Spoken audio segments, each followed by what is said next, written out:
Cambridge Technical Level 3, Unit 1. This PowerPoint 2, is 2 out of 3 PowerPoints. It focuses on Learning Outcome 1, Understanding Relationships in Health, Social Care or Childcare Environments. As per PowerPoint 1, here is the grading criteria for Unit 1. The grading criteria that will be focused on for this PowerPoint, as will 1 and 3, is understanding relationships in health, social care or childcare environments, in particular P1 and M1. There are a number of contexts in which the different types of relationships in health, social care and childcare environments take place. For example, in health and social care and childcare, there is 2 contexts which we will now discuss: a formal context and an informal context. It is important to understand that relationships can be both formal and informal. I'm just going to focus on formal context for the time being. Formal relationships are often those formed by people that are more senior to us, like our boss at work.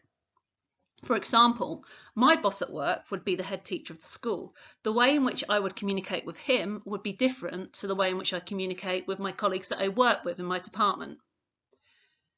Those formed by senior workers and managers are structured and usually arise out of an organisation's overall agreed aims.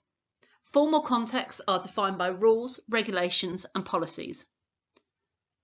Attitudes and behaviours that involve respect, empathy, understanding how people feel, that means, and professionalism are also important characteristics of a formal relationship.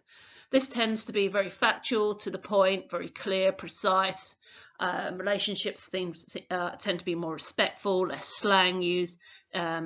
So in a way of thinking of a formal context, you could always think about your boss at work, the way in which you'd speak to your head teacher or principal at a school. Informal contexts and relationships. Informal relationships are quite the opposite to formal relationships. So these tend to be the relationships that we have with our friends, family members, relatives, and it's a relationship where you know each other well. You might share common interests, and intimacy are important characteristics. It tends to be more informal in the way you speak together, and more slang may be used, more jovial language, and it is completely opposite to the way in which you might approach a boss at work. One-to-one and group context. Relationships can either develop in one-to-one, so one person talking to another, or a group context. A group communication is more than 2 people.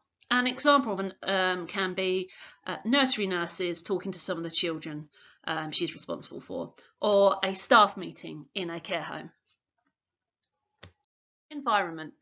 The previous PowerPoint 1, discussed the different settings and environments that relationships in health and social care and childcare can take place. There are lots of people requiring care and support, and they can also receive it in their own home. An example is doctors can arrange for a community nurse to visit an individual who is at the end of life and can provide them with nursing care, advice on pain control, emotional and practical support. They could alternately choose to receive the support at a local hospice. So a hospice is like a hospital, but it's end-of-life care, less formal, very calm, staff particularly trained in end-of-life care and pain control, and it's a nicer environment to last the end of your days in. Family can visit 24 hours, so it's a lot nicer than a hospital environment. So they could choose to receive their support at a local hospice should they wish for this also. Environments, social care. People who require help with social care can also access these forms of support from home or from a range of residential and community-based settings. Some people require health and social care support at the same time. For example, elderly people taken to hospital to receive care for a physical injury, but who may not be able to return to their homes as it's unsafe for them. Social services may need to be involved to ensure that they can safely return home with the support of a carer, practical support from a community carer or domiciliary care, or they may need to be placed in a residential care home. Childcare environments. Childcare can be provided in a variety of settings. A child may be cared for by a childminder in their own home.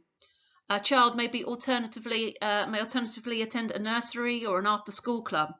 They also may attend a club, i.e. Scouts. Environments are not limited and each offer benefits to a child.